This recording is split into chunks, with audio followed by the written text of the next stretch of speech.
Hi there everybody, welcome to class today.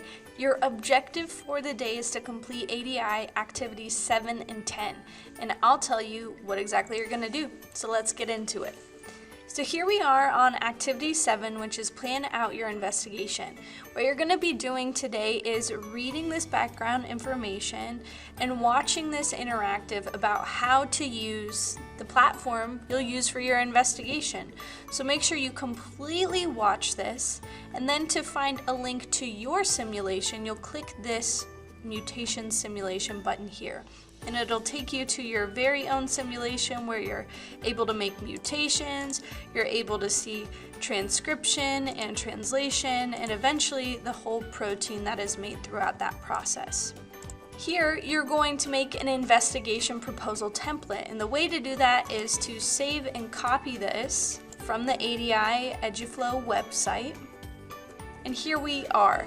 So you're trying to answer the question concerning cystic fibrosis. You're trying to figure out which nucleotide mutating is going to result in improper protein folding, right? So now you're going to design your own question, you're going to make your own observation and measurements, you're going to collect these observations and measurements and tell me how, and then how do you plan to analyze these observations and measurements? Okay, so give me an idea of how are you going to set up your investigation, how are you going to look at the data you gather in your investigation, and tell me how you were going to find meaning out of that data. And I'll let you know right now that you're not going to be gathering quantitative or numerical data in this lab. You're going to be making observations based on shape changes or base pair mutations in the DNA itself.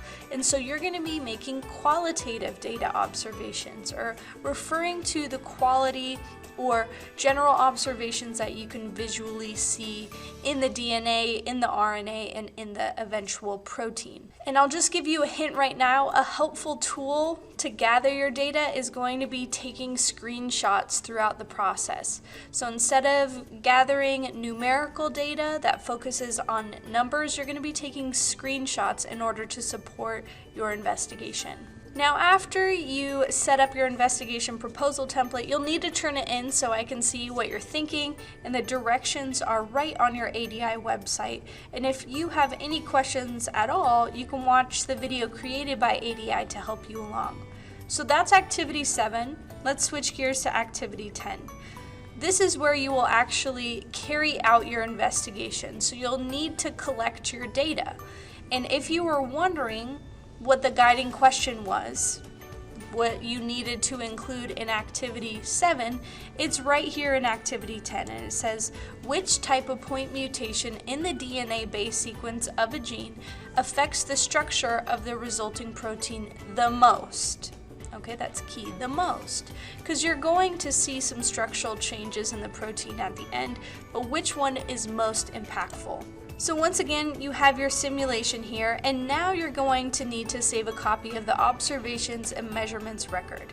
So you'll make a copy, and from here you can keep a record of things you notice about the protein or the DNA or the RNA and your measurements. And this is where I want to see those screenshots, which are going to be what you use for your evidence in your argument later on that supports your claim of what point mutation causes the most significant change in the protein folding. Okay, so you should be showing me screenshots here, and up here is observations that you could be typing out. Once again, you will submit this activity following the directions here, and if you need help, there is also another video. And that's all we're doing today, and as always, if you have questions, let me know and I'll be sure to help out. Have a great day.